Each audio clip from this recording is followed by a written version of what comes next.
تو مسئلہ وہ وامرہم شورا بینہم ساتھ ساتھ چلا آ رہا ہے. کہیں پہ گھرانے کے خانوادہ رسول صلی اللہ علیہ وسلم کے اندر ہو رہا ہے معاملہ، اور کہیں پر جو ہے وہ اس سے براڈر اسپیکٹرم میں لے آئیں.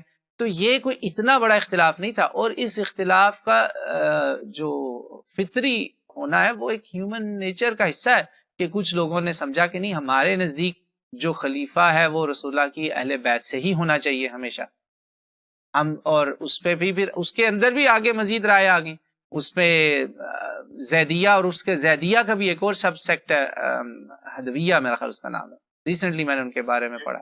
وہ ہیں اسماعیلیہ ہے. پاکستانی اسماعیلیوں کی میں بات نہیں کر رہا، جو اسماعیلی جن سے میں نے عرب اسماعیلیوں سے ملا ہوں، وہ رسول اللہ صلی اللہ علیہ وسلم کی ذریت سے ہی وہ بھی اپنے آپ کو منسوب کرتے ہیں کہ بھئی ہمارے ہاں بھی امامت وہیں سے چلی آ رہی، اثنا عشریہ ہے. تو وہاں بھی ایک سے زیادہ فکر ہے، ایک سے زیادہ آ رہا ہے. ایسا نہیں ہے کہ